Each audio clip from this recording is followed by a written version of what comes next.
بسم اللہ الرحمن الرحیم۔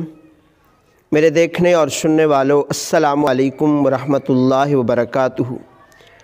ہماری آج کی اس ویڈیو کا عنوان ہے کہ اللہ رب العالمین کے خوف کی وجہ سے گناہ چھوڑنے کے کیا فضائل ہیں۔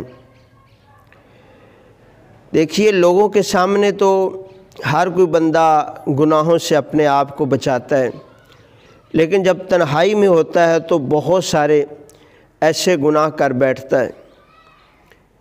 تو آج میں آپ کو یہ بتانا ہے کہ جو بندہ صرف اور صرف اللہ رب العالمین جل شانہ کے ڈر کی وجہ سے کوئی بھی گناہ چھوڑ دیتا ہے تو اس کی کیا فضیلت ہے۔ پہلے تو آپ 3 حدیث پاک سنیے۔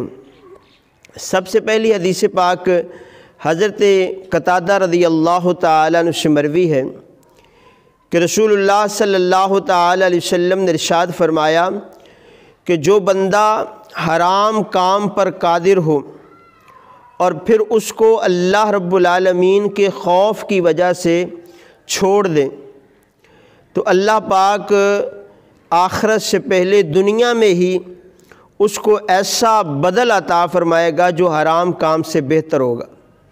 یعنی جس حرام کام کو اس نے چھوڑا ہے تو اس سے اچھا اللہ رب العالمین بدلہ اس کو آخرت میں عطا فرماتا ہے۔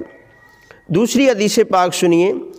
حضرت ابو امامہ رضی اللہ تعالیٰ عنہ سے روایت ہے کہ رسول اللہ صلی اللہ تعالیٰ علیہ وسلم نے ارشاد فرمایا کہ جس شخص کو کسی عورت نے برائی کی دعوت دی اور وہ صرف اور صرف اللہ رب العالمین کے خوف کی وجہ سے باز رہا تو اللہ رب العالمین اس بندے کو قیامت والے دن اپنے عرش کا سایہ عطا فرمائے گا۔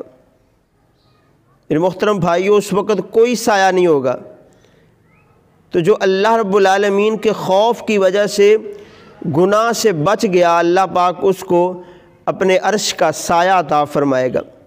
اسی طرح حضرت علی المرتضیٰ کرم اللہ تعالی وجہ الکریم سے مروی ہے کہ جو بندہ اللہ رب العالمین کے ڈر خوف کی وجہ سے گناہ سے باز رہا تو اللہ رب العالمین اسے راضی فرمائے گا۔ میرے محترم بھائیو، غور کیجئے گا کہ تنہائی میں لوگ بہت سارے گناہ کر بیٹھتے ہیں، تو اگر ہم اس کو اللہ رب العالمین کے خوف کی وجہ سے، ڈر کی وجہ سے، لوگوں کی بدنامی کی وجہ سے نہیں، صرف اللہ کے ڈر کی وجہ سے چھوڑ دیں گے تو اللہ رب العالمین بھی راضی ہوگا اور دنیا میں بھی اس کا بدلہ عطا فرمائے گا، آخرت میں تو انعام الگ ہوگا۔ اب غور کریں کہ ہمارے ایک گناہ کا پتہ اگر ہمارے دوستوں کو، ہمارے قریبی رشتہ داروں کو پتہ چل جائے تو ہم منہ دکھانے کے قابل نہیں رہتے۔ یہ اس کا کرم ہے کہ ہمارے گناہوں پہ اس نے پردے ڈالے ہیں۔ تو آپ اللہ کے خوف کی وجہ سے اپنے آپ کو گناہوں سے بچائیں تو انشاءاللہ تعالی اللہ پاک آپ کی زندگی جو ہے وہ خوب حسین فرما دے گا۔ اللہ پاک آپ سب کا حامی و ناصر ہو۔ جزاک اللہ خیرہ۔